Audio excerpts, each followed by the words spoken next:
জাপানের হ্যালোইন। আর আজকে এখন রাত্রে আমরা একটা শপে এসেছি। এসেই দেখো এখানে ভূত কেক পাওয়া যাচ্ছে। এই দেখো এরাও কত সুন্দর ভূত কেক। শুধু এই একরকম না, এই দেখো এখানে একটা মিনি ভূত কেক রয়েছে। মানে জাপানকে বলেছি যে জাপানে এই হ্যালোইন উৎসবটা খুব ভালো করে সেলিব্রেশন হয়, খুব সুন্দর করে, আর সব কিছুর ওপরেই একটা ভূতের থিম রাখে। তো এখানে এসে দেখতে পারলাম যে কেকের ওপরও একটা ভূতের থিম রেখেছে। তো আমরা কেক খাবো বলেই এখানে এসেছি, যে দেখি কোনো কেক পছন্দ হলে নেব। আর এই দেখো জলের ড্রাম, জলও নেবো কারণ এখানেই জলটা পাওয়া যায়। তো এই কেকটা পছন্দ হলো, এটা ওপরে ক্রিম রয়েছে আর ভেতরে কেক। এখন এটাই নেব আর টেস্ট করে তোমাদেরকে বলবো কেমন খেতে। তো চলো এটা বিল করিয়ে নিই। তো এই যে কেকটা কিনে নিয়ে এসেছি, এখন টেস্ট করব।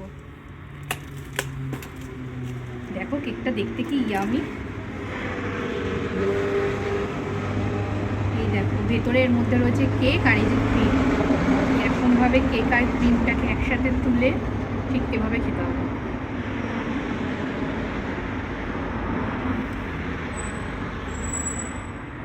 দুর্দান্ত, এটা চকলেট ফ্লেভার, দারুণ লাগছে। ওপরে মানে কফির কিছু একটা মানে মিক্স আছে, পুরো কফির স্মেলটা বেরোচ্ছে, দারুণ লাগছে। এই ঠান্ডার মধ্যেও আমার ঠান্ডা কিছু খেতে ইচ্ছা করছিল। তো আইসক্রিম খেলে গলা ব্যথা করবে, তাই আমি বললাম যে তাহলে একটা ঠান্ডা ঠান্ডা কেক নিই। আমি তো টেস্ট করে নিয়েছি, আর ও তো আগেই এই কেকগুলো অনেকবার খেয়েছে। তো একবার খাই কেমন বলো। ইয়ামি না? সবাইকে বলো ভীষণ ইয়ামি। তো চলো টাটা।